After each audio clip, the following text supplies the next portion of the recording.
साहेबांचे शिवसैनिक आहोत पूर्ण प्रामाणिकपणे, आणि आमच्याच्या बद्दल नाही ते बोलले, दुसऱ्या माणसांच्या बद्दल.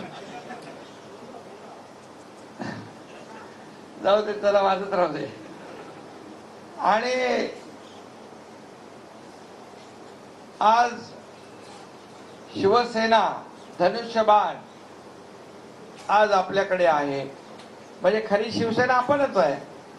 खरं म्हणजे अनेक लोक म्हणतात शिवसेना धनुष्यबाण चुकीचा निर्णय, परंतु मी त्यांना सांगू इच्छितो, ज्या पक्षाकडे शिवसैनिकच नसतील तर शिवसेना कशी म्हणू शकतो आपण?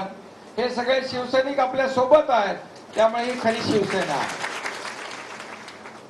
आणि आपल्याला बांधवांनो आणि भगिनींनो मी सांगू इच्छितो, 50 आमदार, 13 खासदार, विधान परिषदेचे 5-6, आता किती झाले तुमच्या सकाळ 6 आमदार, विधानसभेच्या उपसभापती सभापती निलमताई देखील आपल्याकडे आल्या म्हणजे आपल्या सोबत आहेत. आणि अनेक असंख्य, आज तुम्ही सरपंच किती आले, सभापती किती आले, पंचायत समिती सदस्य आले, जिल्हा परिषद सदस्य आले. त्यामुळे शेकडो, हजारो, लाखो कार्यकर्ते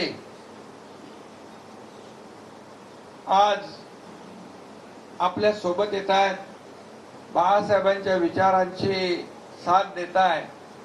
त्यामुळे खऱ्या अर्थाने चुकीचा निर्णय कुणी घेतला 2019ला हे जनतेने स्पष्टपणे दाखवलेलं आहे.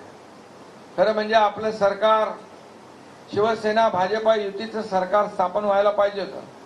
जसं आमच्या पाडवीजी म्हणाले, आमदार महोदय, की ज्यांच्याबरोबर आम्ही अनेक वर्ष लढलो काँग्रेस बरोबर, त्यांच्याबरोबर कसं काय आम्ही काम करू शकतो? हीच भूमिका आमची होती. आणि म्हणून आज तुम्ही सगळेजण, नाही अनेक जण, म्हणजे 2019ला आपण लढलो एकत्र, शिवसेना भाजप युती म्हणून. बाळासाहेबांचा फोटो एका बाजूला, मोदी साहेबांचा एक फोटो एका बाजूला, असं करून लोकसभा विधानसभा आपण निवडणुका लढवल्या. आणि मग सरकार कुणाबरोबर स्थापन व्हायला पाहिजे होतं? शिवसेना भाजपा युतीचं. पण दुर्दैवाने या ठिकाणी जेव्हा निकाल जाहीर झाल्यानंतर आपले सगळे प्रमुख लोक म्हणायला लागले, आम्हाला सर्व दरवाजे उघडे आहे.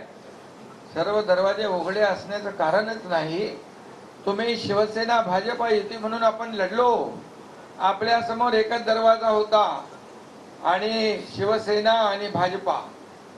त्यामुळे त्याच दिवशी संपूर्ण महाराष्ट्राला याची जाणीव झाली की दूध में कुछ, काय म्हणतो त्याला, दाल में कुछ काला है. आणि म्हणून ते सुरू झालं कार्यक्रम. आणि सरकार, लग्न एका बरोबर, संसार दुसऱ्या बरोबर. पुढचं मी काय बोलत नाही. आणि असं हे राजकारणात चालत नाही.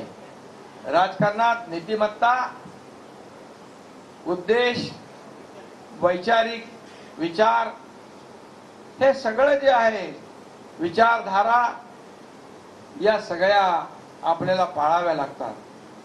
आणि मग आम्ही ठरवलं की आता शिवसेनेचं खच्चीकरण होतंय, शिवसैनिकांचं खच्चीकरण होतंय, आणि फक्त स्वतःच्या स्वार्थासाठी, खुर्चीसाठी, मोहापायी पक्ष दावणीला कोणी बांधू शकत नाही.